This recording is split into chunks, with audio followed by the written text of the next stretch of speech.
tempo. Amém?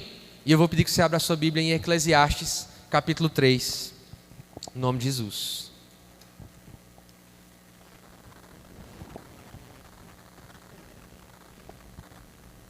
Eclesiastes, capítulo 3.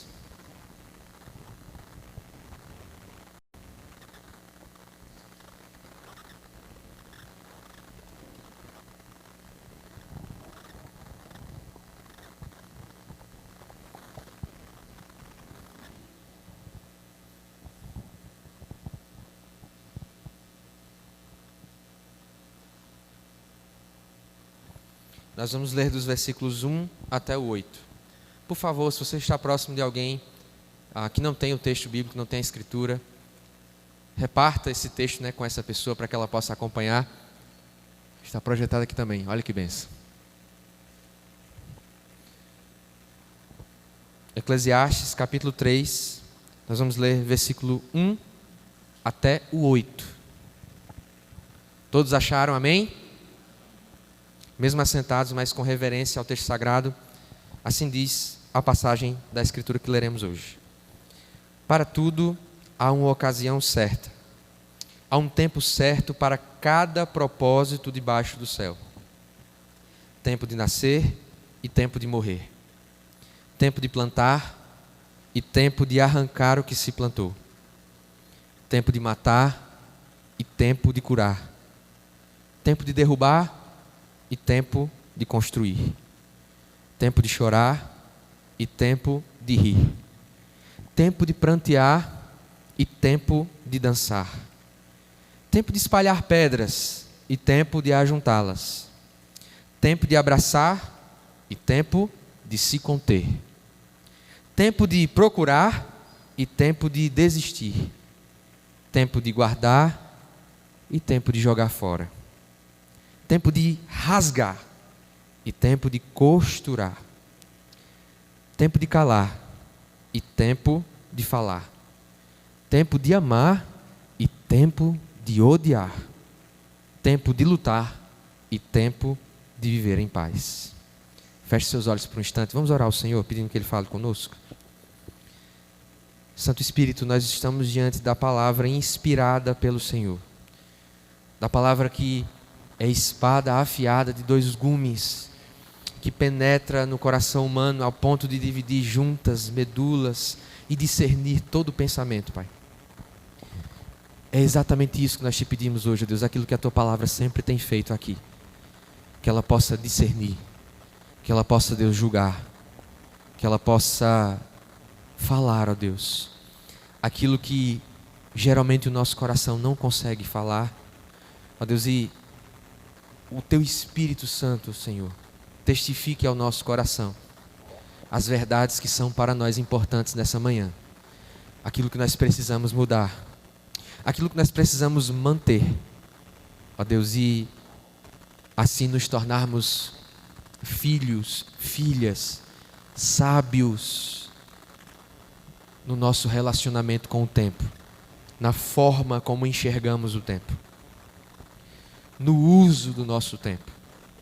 Ó Deus, eu te peço que a partir dessa manhã as nossas agendas, os nossos checklists diários e a maneira como nós enxergamos cada uma das 24 horas que o Senhor nos dá todos os dias, elas possam mudar uma vez expostos à Tua palavra nessa manhã. Espírito Santo, abre o nosso entendimento. Ajuda na nossa falta de fé. Trabalha na nossa incredulidade. Mas em todas as coisas, glorifica o Teu nome através da palavra que será semeada nos nossos corações. É assim que nós choramos. No nome santo de Jesus. Amém. Amém, queridos. Como eu já disse, o título da nossa mensagem hoje, da nossa reflexão é Sabedoria e Tempo. Queridos, não é à toa que nós escolhemos tempo, o uso do tempo, a forma que enxergamos o tempo, como um dos temas para serem trabalhados ao longo desses 2 meses em que temos falado sobre plena sabedoria. Porque junto com as outras áreas que nós já trabalhamos aqui, já falamos sobre relacionamentos, falamos sobre finanças, Iremos falar ainda sobre trabalho e descanso. A forma como nós lidamos com o tempo é um dos assuntos em que o povo de Deus, que tem acesso à fonte de sabedoria que vem de Deus, tem falhado muito, irmãos. Nós temos visto, de um modo geral, que na sociedade há uma dificuldade no assunto da administração do tempo, de lidar com o tempo. Estamos sempre muito atarefados, estamos sempre muito ocupados e ao mesmo tempo parece que não fizemos nada. Ao mesmo tempo parece que as coisas, muitas vezes e em certas ocasiões e para certas pessoas, parece que as coisas não andam. E parece, há aquela sensação, principalmente quando você entra no ambiente da rede social, que todo mundo está vivendo e você não. De que todo mundo está aproveitando oportunidades, vivendo determinadas circunstâncias que você poderia ter vivido. Mas o tempo para você, ou o tempo para as pessoas que lidam com essa questão da administração desse recurso tão escasso que é o tempo, parece que a vida está acontecendo, que as coisas estão passando para os outros e para mim não. Quem é que já teve essa sensação? De que você entrou numa cápsula temporal. Às vezes acontece isso comigo quando eu vou dar aula, irmãos, na escola bíblica ou lá no seminário. Parece que eu entro numa cápsula do tempo e que eu não vejo o tempo passar, né? Outra cápsula temporal é o nosso discipulado que está acontecendo todos os sábados, né? A gente entra numa cápsula, né, e o tempo não passa, não, Andrew? Né? Ontem a gente esteve falando sobre, né, o Apocalipse, né, e conversando, e perguntas, e café e bolo, né? E o tempo para. Queridos, eu confesso para você que o assunto do tempo é um dos assuntos que mais me chama a atenção. Não é à toa que alguns dos filmes que eu gosto muito, eles lidam com essa questão do tempo. Na verdade, o assunto do tempo está nas nossas músicas, está nos poemas, está nos filmes que são produzidos. Eu tenho certeza que você já assistiu pelo menos um filme na sua vida, uma série na sua vida, que lida com a questão do tempo, né? Eu me lembro, pequenininho, a primeira vez que eu assisti De Volta para o Futuro. Quem é da época de Volta para o Futuro? Assistiu De Volta para o Futuro? Tadeu, levanta a mão, Tadeu. Amém. Mas há muitos outros filmes e eu poderia perguntar aqui, né? Exterminador do Futuro também, né? Vou dizendo os filmes, se você vai balançando assim com a cabeça, você já conhece ou não. Exterminador do Futuro é sobre tempo. Questão de Tempo, para quem gosta de filme romântico, é um filme sobre tempo. Clique, né? Aquele lá do controle, é um filme sobre tempo. E há muitas outras séries, né? Eu assisti terminei, né, uma temporada recentemente. Quando eu digo recentemente, é nos últimos 2 anos, né? Porque leva a cada 5 anos eu consigo terminar uma série. Chamada Umbrella Academy, que também brinca, né, lida com essa questão do tempo. E eu gosto tanto desse assunto, meus irmãos, de viagem no tempo, de coisas desse assunto, que eu estou escrevendo algo sobre isso. Eu estou escrevendo um conto que é sobre o tempo, né? Não sei se algum dia vai ser terminado, mas eu estou escrevendo alguma coisa sobre o tempo, né, que se for publicado, né, você vai ler, né? Vou colocar um precinho bem barato no livro, né, coisa de R$120 para todo mundo poder comprar. Amém, queridos? O tempo é uma questão que está presente nas nossas músicas, naquilo que as pessoas cantam, na poesia, no pensamento popular. As pessoas estão preocupadas com o tempo. As pessoas estão preocupadas com o que fazer com esse recurso escasso. Esse é o recurso mais precioso que nós temos.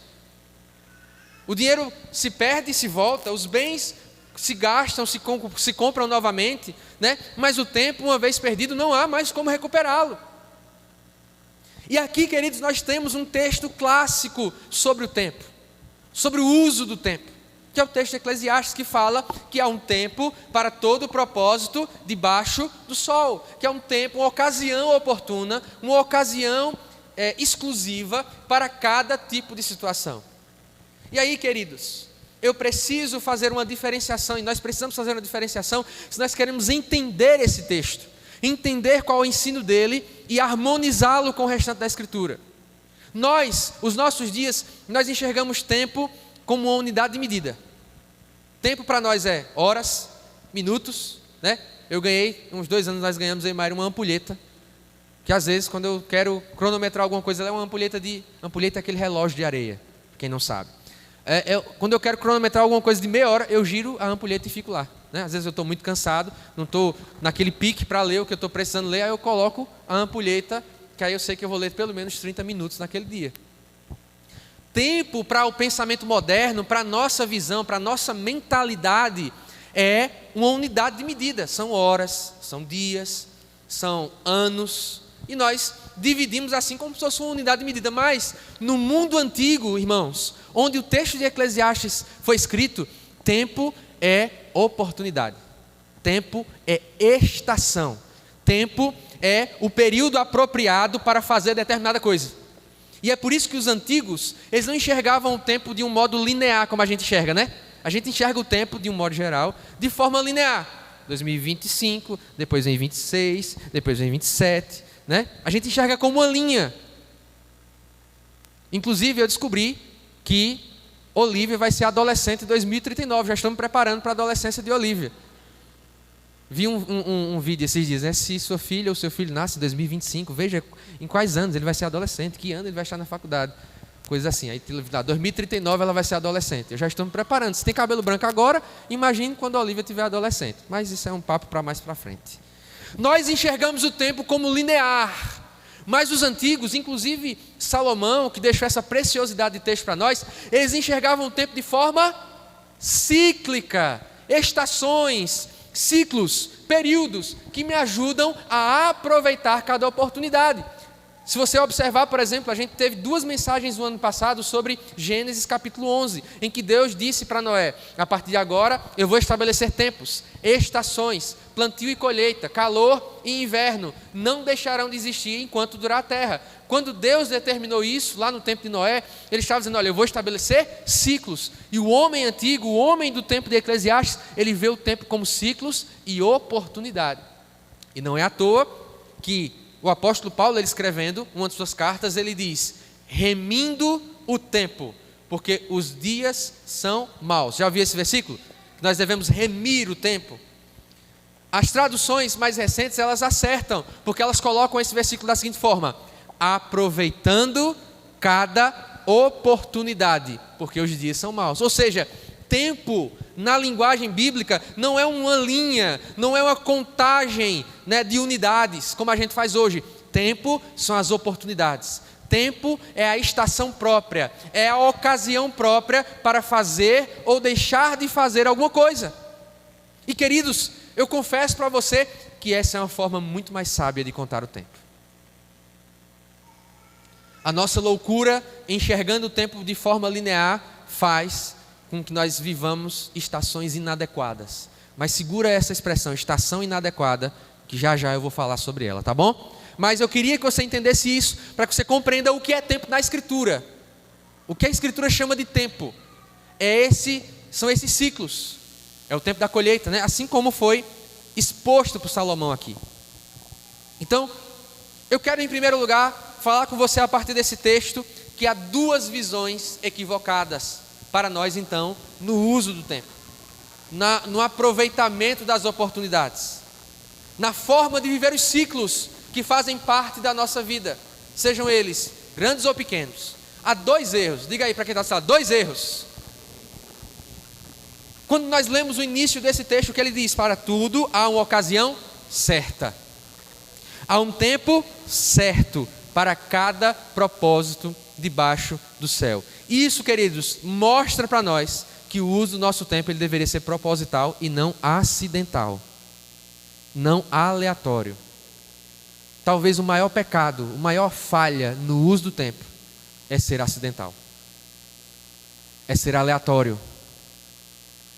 Quando Eclesiastes diz para nós hoje, queridos, que o uso do tempo e para cada a ocasião, um tempo oportuno, para cada propósito debaixo do céu, ele está dizendo que nós não temos, queridos, o direito de sermos acidentais no nosso tempo, de sermos aleatórios, de fazer ou deixar de fazer sem o entendimento daquilo que nós estamos fazendo, sem um propósito que guie aquilo ali. Cada uma dessas coisas que são narradas aqui pelo texto de Eclesiastes, elas falam sobre propósito. E aqui eu já começo com uma pergunta, antes de falar sobre os 2 erros no uso do tempo a partir desse texto aqui. Eu faço uma pergunta para você: você tem usado o seu tempo, tanto no sentido bíblico como no sentido moderno, você tem usado ele de modo proposital, intencional, consciente, ou o uso do seu tempo é acidental? Você observa o tempo passar e se algo acontece, maravilha. Se não acontece, maravilha também. porque tudo é um acidente, tudo é aleatório. E aqui eu já denuncio, irmãos, o primeiro erro no uso do tempo, que é o que os comentaristas desse texto chamam de fatalismo. Quando o autor ele diz que há um tempo específico para todo propósito, ele está falando que há uma ideia de coisas fixadas previamente. Existem coisas que foram fixadas e quem fixou essas coisas foi Deus. Existe um conjunto de coisas, de propósitos fixados por Deus. Deus tem o governo da história. Ao mesmo tempo, quando o texto de Eclesiastes ele lista as ações que nós lemos aqui de coisas que se fazem e coisas que são desfeitas, vida e morte, abraçar e afastar, tudo aquilo que nós lemos aqui, ele coloca dentro desse tempo governado por Deus ações próprias nossas. Ou seja, existe um governo de Deus do tempo, da história, dos acontecimentos, dos propósitos, das coisas que acontecem, mas isso não exclui aquilo que nós fazemos no tempo. Estão entendendo? Isso não exclui a nossa responsabilidade de ação enquanto esses propósitos se desenham. E isso desvenda dois erros no uso do tempo. O primeiro deles, eu acabei de dizer, é o fatalismo.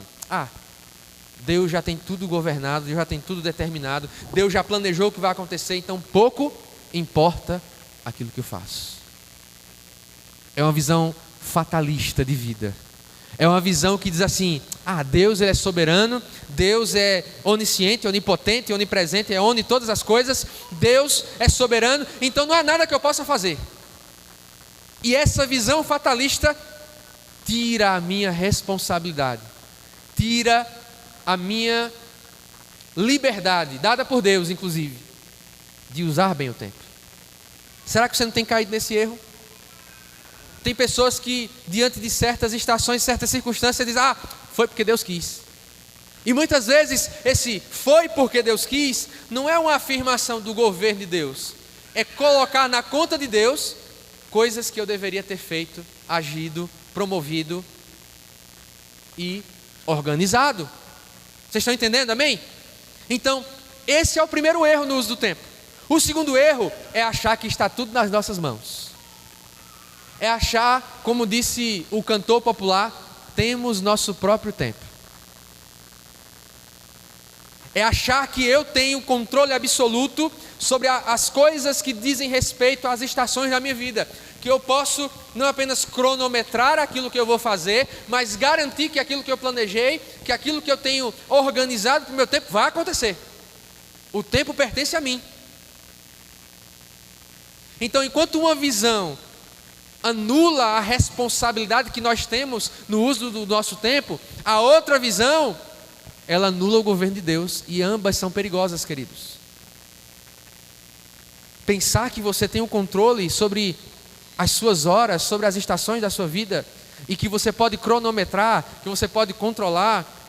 Eu vou dizer uma coisa aqui, que eu tenho certeza que tem muita gente que se identifica com isso. Principalmente quem já andou muito a pé na vida, como eu, e como eu sei algumas pessoas aqui. Todo mundo já andou a pé na vida. Eu tinha uma besteira na minha cabeça, e se eu ver você rindo, eu sei que você também tinha. De eu estar andando no lugar e eu vi uma pessoa ali na frente, e eu pensava assim: se eu chegar naquele lugar primeiro que ela, eu sou o campeão, e saía. Se você riu, você já fez isso também. E eu confesso que às vezes esse pensamento da infância às vezes ronda a minha mente quando eu estou andando, e eu vejo uma pessoa andando bem rápido assim na frente. Olha como aquela pessoa anda rápido. Se eu passar dela, eu vou ganhar. Ganhar o quê?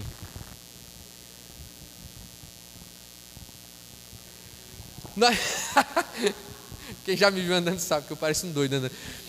Então, irmãos, há esse segundo erro de achar que eu tenho o controle. Se eu fizer rápido, se eu me cronometrar, se eu me organizar, se eu ajustar aqui e ali, eu tenho domínio sobre a minha agenda, eu tenho controle sobre aquilo que vai acontecer na minha segunda, na terça, na quarta, na quinta. O ano 2025 está nas minhas mãos. Tolice.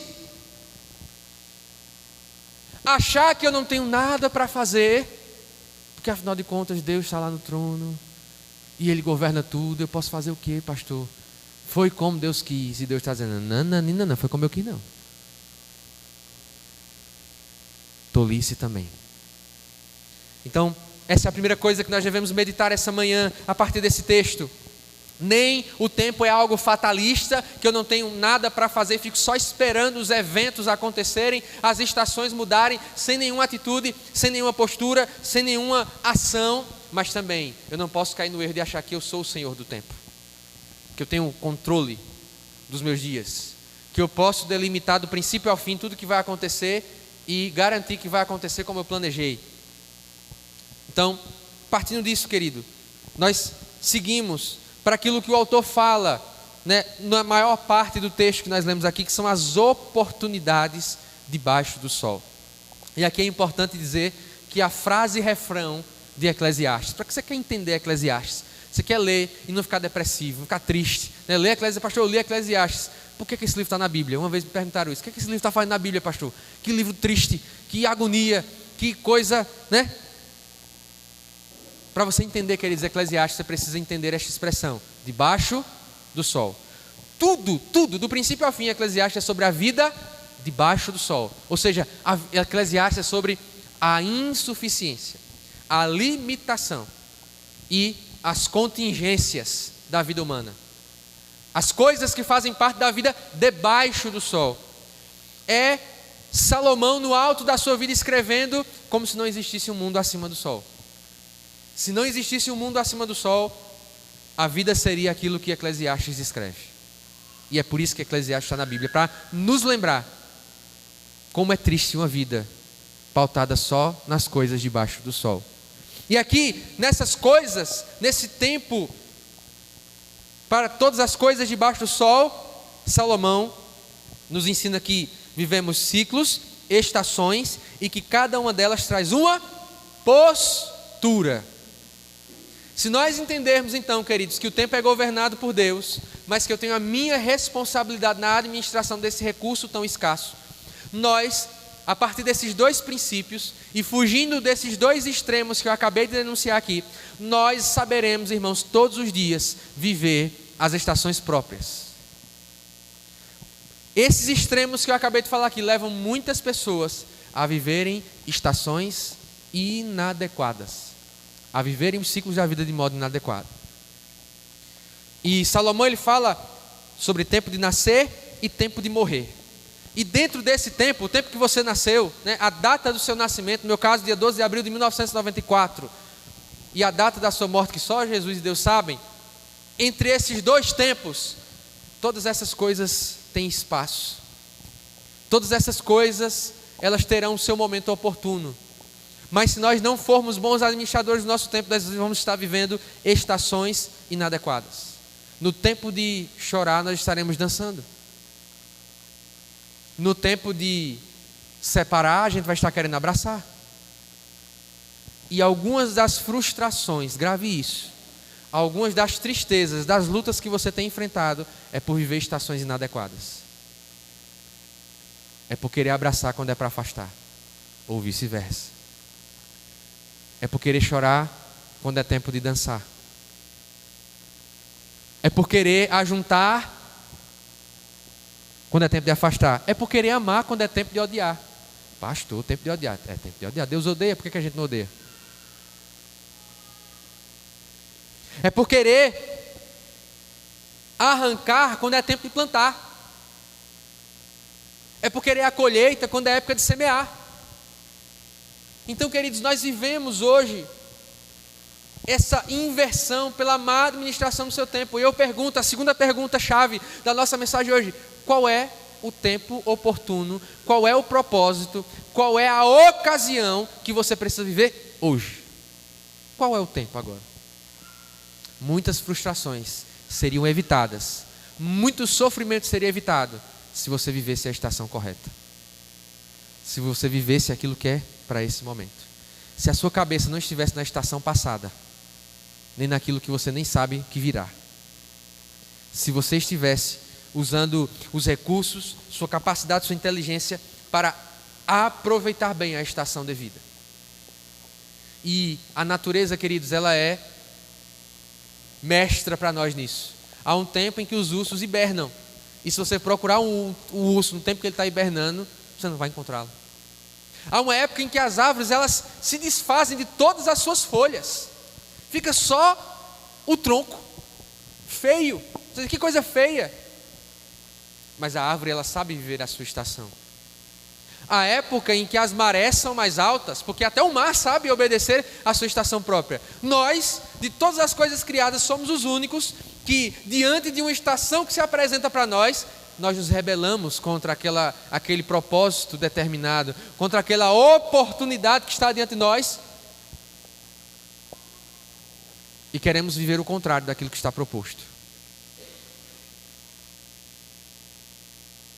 Tiago escreve em uma de suas cartas: está alguém feliz?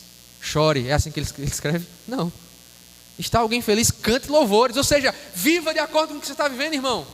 Pastor, eu estou passando pelo luto. Viva o luto, querido. Pastor, eu estou enfrentando uma questão familiar, emocional forte. Viva isso, querido. Não adie isso. Eu tenho conversado vez ou outra com pessoas que têm sofrido na sua alma as consequências de não terem vivido corretamente uma determinada estação. E por não terem vivido corretamente aquela estação, as coisas embolaram. E quando a coisa embola, querido, até sintonizar, para usar uma palavra que a gente usa muito na JNI, até sintonizar, muito ruído acontece. Você está entendendo o que eu estou querendo dizer essa manhã? Todas as estações que são trazidas pelo autor aqui, por Salomão, inspirado pelo Espírito Santo, dizem respeito a nós não invertermos, a nós não querermos viver o que não é próprio para aquela estação. Eu estou orando a Deus, irmãos, para me dar sabedoria para a próxima estação, quando a Olivia chegar. Na próxima estação, talvez você não vai me ver tão presente em algumas programações da igreja. Eu não vou estar tão disponível, talvez, como eu consigo, no geral, estar disponível. Eu vou ter que parar, e parei recentemente muitas coisas que eu estava fazendo para me preparar para isso. Nós precisamos. Ah, pastor, eu estou construindo minha casa. Viva essa estação, meu irmão. Tem pessoas que estão vivendo uma estação, passando por um momento querendo viver outro. Ah, eu estou construindo minha casa, pastor. Toda semana eu gasto R$2.000 no restaurante. Então você está vivendo errado, querido. Porque quem constrói casa não pode fazer isso, não. Você está entendendo, irmãos? Há para nós propósitos estabelecidos, há para nós ocasiões dadas pelo Senhor, e você está em uma. Ah, pastor, eu percebi que há nos meus círculos de relacionamento pessoas que o contato com elas me afastam de Deus. Querido, não precisa nem de estação, afaste logo. Ah, pastor, eu percebi, eu tenho conhecido pessoas, que essas pessoas elas me aproximam do Senhor. Abrace. Pastor, eu aproveitei uma oportunidade de me aperfeiçoar na minha profissão, ou de avançar numa profissão nova. Aproveite, querido, é uma estação, é uma porta. Entre pela porta e viva a estação. Mas não viva estações inadequadas, queridos. Salomão provou isso que ele está dizendo, viver estações inadequadas na própria pele. Este Salomão cansado, este Salomão frustrado, é fruto de muitas estações inadequadas. É fruto de muitas oportunidades não aproveitadas. E o recado está dado. O aviso está posto. Viva corretamente as estações que Deus te deu. O próprio livro de Eclesiastes diz: aquilo que vier às tuas mãos, faz conforme a tua força. Tem gente que quer fazer conforme a força da estação anterior, ou da próxima, que ele nem sabe como vai ser. Em nome do Senhor Jesus, amém? Terceira coisa que eu quero meditar com você nessa manhã, e que muda completamente a nossa visão sobre o uso do tempo, e que Salomão não conseguiu alcançar no livro dele, quando ele escreveu sobre a vida debaixo do sol, é o fator eternidade. Diga para quem está do seu lado assim: o fator eternidade. Queridos, Salomão, ele vai falar um pouquinho sobre o anseio pela eternidade. Leia comigo o restante do texto, versículo 9. Olha a conclusão que Salomão chega por perceber que há tempos e estações para cada propósito. O que ganha o trabalhador com todo o seu esforço? Tenho visto o fardo que Deus impôs aos homens. Ele fez tudo apropriado ao seu tempo. Agora veja o que ele diz em seguida. Também pôs no coração do homem o anseio pela eternidade. Mesmo assim, ele não consegue compreender inteiramente o que Deus faz. Salomão está dizendo assim, olha, há um anseio, há uma fome, há um desejo no coração do homem pela eternidade, porque ele sabe que todas essas estações e a soma delas é limitada, porque dentro de todas essas estações há um tempo de nascer e um tempo de morrer, e Salomão diz, é como se Salomão batesse no teto da eternidade, ele subisse no espaço-tempo, chegasse bem pertinho do sol e dissesse assim, Deus colocou a eternidade do coração do homem, e ele não explicou tudo.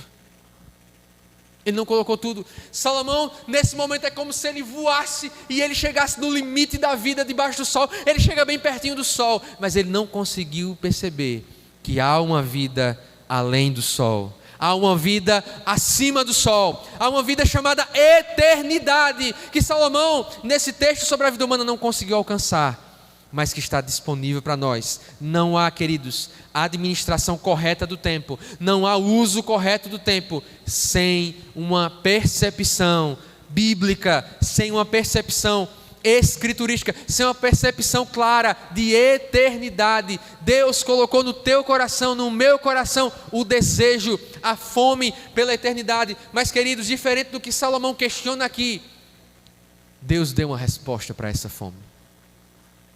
Qual o nome dessa resposta, pastor? Jesus Cristo. Jesus Cristo é a refeição para todo ser humano que tem fome da eternidade. Jesus Cristo é o prato da eternidade servido. Meus irmãos, você não consegue pensar, eu também não consigo imaginar, quando eu penso sobre isso, minha cabeça frita, o que é um ser atemporal, eterno. Jesus Cristo, aquele que habita, como diz a palavra, em luz inacessível. Queridos, Jesus era um ser atemporal e ele se submeteu ao tempo. Ele baixou a esta realidade em que o tempo é limitado. Então Deus, Ele respondeu à fome de eternidade que há no coração do homem, na pessoa de Jesus Cristo, na vinda de Jesus Cristo, a chegada de Jesus, a encarnação, o grande mistério da encarnação do eterno, na pessoa de Jesus, é a resposta de Deus, é o prato de Deus, para quem tem fome de eternidade. Eu pergunto para você, você tem fome de eternidade? Eu tenho fome de eternidade, querido, eu quero viver a eternidade, mas Deus já deu resposta a essa fome, que é Jesus Cristo. Jesus é o prato da eternidade para quem tem fome de mais tempo. Sabe por quê, queridos? A eternidade só é eternidade. O tempo infinito da eternidade. O eterno só é eterno por causa da presença de Jesus. O anseio pela eternidade que Salomão trata aqui não é fome por mais tempo. Se o ser humano tivesse 1000 anos de vida, ele teria as mesmas frustrações aqui debaixo do sol. Se ele tivesse 2000, 3000, 10.000, 15.000, 20.000, 1 milhão de anos nesta existência aqui, a questão seria a mesma. A fome de eternidade seria a mesma. Porque a única coisa que mata essa fome é Jesus Cristo. A eternidade, ela não é maravilhosa, queridos, ela não vai ser perfeita, ela não vai ser extraordinária porque a gente vai ter mais tempo. Ela vai ser extraordinária porque Cristo vai estar lá plenamente. Mas um dia, queridos, e que coisa maravilhosa, um dia a eternidade virou temporalidade, um dia o atemporal virou temporal, um dia aquele que é o criador do tempo se submeteu ao tempo e às estações dessa vida. E uma das coisas pelas quais Jesus fez isso é também para nos ensinar como usar o tempo. Então, Jesus é o nosso maior modelo de como nós vivemos esse tempo presente, as estações e os ciclos que Deus nos deu. Jesus, querido, Ele nos ensina a usar o tempo de várias formas. Mas eu queria que você gravasse isso. Sem o fator eternidade, não dá para administrar corretamente o nosso tempo. Porque essa fome, esse anseio pela eternidade que Deus colocou no nosso coração não é uma fome por mais tempo, é uma fome por Jesus. é um anseio pela presença dEle. Porque a eternidade só é perfeita com Jesus e não com mais tempo. Você talvez vai terminar essa vida pensando, eu queria mais tempo. E na verdade o que você queria era mais de Jesus. E Jesus, esse atemporal, esse eterno que avançou, que diminuiu a sua glória para entrar, para caber no tempo. Ele viveu aqui entre nós e nos ensinou como administrar o tempo nessa vida aqui. Jesus não matou processos, queridos. Você já parou para pensar que Jesus só iniciou seu ministério público com 30 anos? Você parou para perceber que Jesus, ele tinha uma agenda específica que não era ditada por aquilo que as pessoas diziam que ele tinha que fazer? Se você, a partir de hoje, ler os evangelhos da perspectiva do uso do tempo, você vai ver como Jesus tem coisas a nos ensinar sobre o uso do tempo. Ele disse, por exemplo, em uma certa ocasião, foi para esta hora, que hora? A hora da crucificação, a hora da morte, que eu vim. Então eu não posso orar pelo Pai, faz passar essa hora, porque foi para essa hora que eu vim. Foi para esse propósito. Ele ensinou Marta, que estava ocupada e inquieta, com pouco tempo. Ele disse, Marta, você anda ocupada e inquieta com muitas coisas. Apenas uma é necessária, ensino do uso do tempo. Prioridade. Os discípulos chegaram para ele, depois de ele conversar com a mulher samaritana, e disseram, mestre, come alguma coisa, rapaz. Eita, fome, triste. Imagina os discípulos, né? Feijoadazinha. Aquela caprichada, bem carregadazinha, com tudo que tem direito. Um arrozinho branco, vinagrete, limãozinho e uma coquinha gelada. Ninguém me chama, não vou comer se me chamar feijoada, para comer feijoada, não posso. E Jesus disse, eu tenho uma comida que vocês não conhecem. Aí eles ficaram pensando que Jesus já tinha comido feijoada já. Jesus, a minha comida e a minha bebida é fazer a vontade do meu Pai e concluir o seu propósito. Jesus tinha uma agenda, queridos. Mas Jesus, a agenda eterna de Jesus não impedia que ele vivesse as coisas dessa vida. Jesus fazia refeições, Jesus foi para um casamento, Jesus estava com seus discípulos no Jordão, Jesus fazia as coisas que nós fazemos, Jesus dormia, inclusive dormiu num barco enquanto acontecia uma tempestade. Jesus tinha tempo com o Pai. Jesus não deixou de fazer as coisas da vida comum, mas sempre tinha uma pitada de eternidade em tudo que Jesus fazia aqui nessa terra. Sempre tinha um pouquinho de eternidade na agenda de Jesus. Diga isso para quem está do seu lado. Olha, a sua agenda, diga assim, a sua agenda precisa ter um pouquinho de eternidade. Não tire a eternidade da sua agenda, queridos. Não tire a eternidade daquilo que você faz no seu dia a dia. Irmão, trabalhe. Irmão, vá para os casamentos, vá para os aniversários, né? Participe das coisas da sua vida comum, pratique os seus esportes, viva a vida que Deus te deu. Essa é uma das lições de Eclesiastes. Mas não tire a eternidade da sua agenda, querido. Não tire as oportunidades de eternidade. Jesus estava numa refeição, de repente chega, né, uma mulher com um vaso de alabastro cheio de nardo puro, quebra aos pés de Jesus. As pessoas ficam consternadas, porque elas só olham para aquele evento com os olhos do tempo presente, e Jesus abre a janela da eternidade. Num dia comum. Você pode fazer isso também, querido. Nos seus dias comuns, nos seus dias ordinários, você pode abrir uma janela da eternidade e trazer a eternidade para a sua agenda, e trazer a eternidade para os seus dias, e trazer Jesus, trazer Ele que é a porta para a eternidade, e dizer assim, olha, há algo um pouco mais especial do que tudo isso de maravilhoso que nós vemos aqui, queridos. Encaixa a eternidade na sua agenda, meus irmãos, e o uso do seu tempo vai ser muito melhor do que pode estar sendo. E Jesus, queridos, Ele é a janela para a eternidade. E quando eu penso nisso também, minha cabeça é capaz de explodir. Porque a obra que Ele fez na cruz, queridos, é uma obra atemporal. É uma obra de eternidade, é eternidade. Eu não sei como, eu não sei por que meios, mas Cristo é chamado de o Cordeiro morto antes da fundação do mundo. De alguma forma, o brado de Jesus na cruz, está consumado, foi para aquele momento, mas também foi para todos os momentos da história. Jesus conversando com os judeus, né? Aquele povo de cabeça dura, de coração duro. Ele disse para aquelas pessoas: Abraão viu o meu dia e se alegrou. De alguma forma, irmãos, naquele episódio de Isaac, em que Abraão vai oferecer Isaac como sacrifício, de alguma forma que eu não sei explicar, e não vou lhe explicar hoje, e não vou lhe explicar talvez nunca, mas de alguma forma Abraão viu o brado da cruz: está consumado. E esse brado, querido, salvou desde Abel, o primeiro justo, até a última pessoa que vai ser salva antes da volta de Cristo.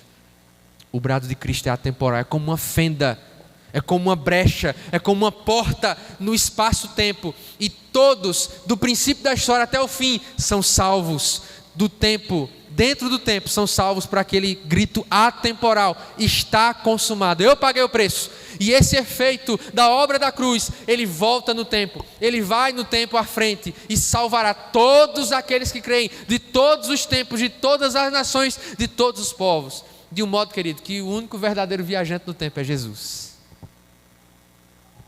Não é o personagem do De Volta para o Futuro, não é nenhum dos personagens que você viu na ficção. O verdadeiro viajante do tempo é Jesus. E, queridos, a nave que fez Jesus viajar no tempo não foi, o DeLorean, não foi nenhum outro instrumento, foi o seu amor. A palavra do Senhor diz através do profeta Oséias: com amor eterno te atraí. As cordas de amor de Jesus foi o que fez ele sair da sua glória atemporal, fez ele habitar no tempo e fez ele dar um brado que ecoa de eternidade a eternidade. Esse brado está ecoando hoje, ele vai ecoar amanhã, ele vai ecoar por toda a eternidade, porque ele é o cordeiro morto antes da fundação do mundo, mas ele continuará sendo o cordeiro na eternidade, que nós adoraremos. Jesus é além tempo, Jesus está acima do tempo, Jesus é anterior ao tempo, Jesus é maior do que o tempo. E porque Ele é assim, nós podemos confiar os nossos dias a Ele. Você pode confiar suas horas a Jesus. Você pode confiar sua agenda a Jesus. Você pode confiar as estações da sua vida a Jesus. Você pode confiar os seus dias a Jesus.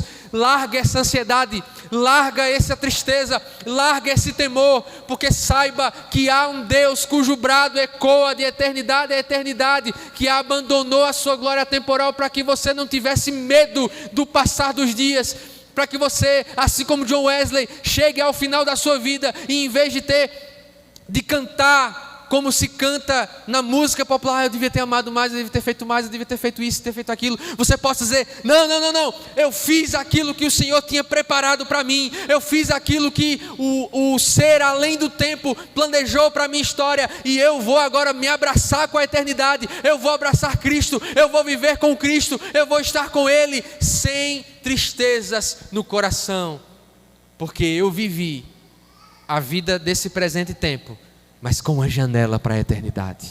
Fique de pé.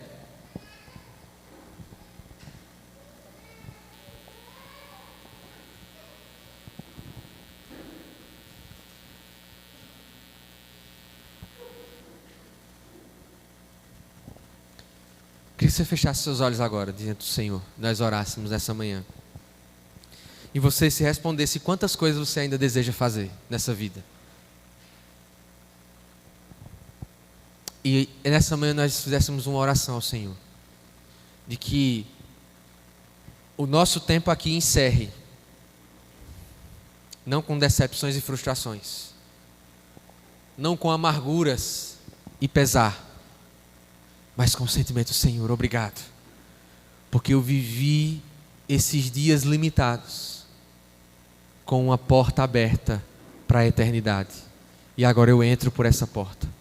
Você não sabe o dia da sua morte, querido, mas viva cada dia, viva cada estação, cada ciclo, com a porta aberta para a eternidade. Feche os teus olhos agora. Fala para o Senhor: Senhor, eu tenho tantas coisas que eu gostaria de viver. Fala para Ele agora no teu íntimo. Fala no teu coração aquilo que você tem planejado, aquilo que você tem colocado, as estações que você deseja viver, o que você quer viver diante do Senhor. Coloque isso agora diante dEle e diga: Senhor, Uma vez que eu entendi que o fator eternidade, a presença de Cristo muda tudo, me ajuda a administrar o tempo como Jesus administrava e a viver o presente tempo com a janela para a eternidade. Pai, obrigado, Senhor, por essa manhã e por essa palavra ao nosso coração. Deus, nos ajuda a ser sábios no uso do nosso tempo, Pai. Nos ajuda, Deus, a aproveitar cada oportunidade e a viver cada estação assim como o nosso Mestre. Mas nos ajuda a lembrar, Deus, que há um grito que ecoa de eternidade a eternidade, que há um brado de uma obra consumada que nos acompanha por todos os nossos ciclos, nos acompanha em todas as estações. Não importa se a nossa vida está em invernia, não importa se vivemos o verão, se é primavera ou se é outono na nossa vida, o brado está consumado, está nessa estação, está gritando para nós: olha, querido, querida, olha, filho, filha, eu te amei com amor eterno, com cordas de amor eterno, eu atraí você, eu chamei você, e não importa qual tempo você viva aqui debaixo do sol, eu estou contigo. Senhor, nos ensina a contar os nossos dias para que alcancemos um coração sábio. Nos ensina, Senhor, em nome de Jesus. Nós vamos cantar agora. Você possa acompanhar essa canção e pedir essa mesma oração, fazer essa mesma oração ao Senhor em nome de Jesus.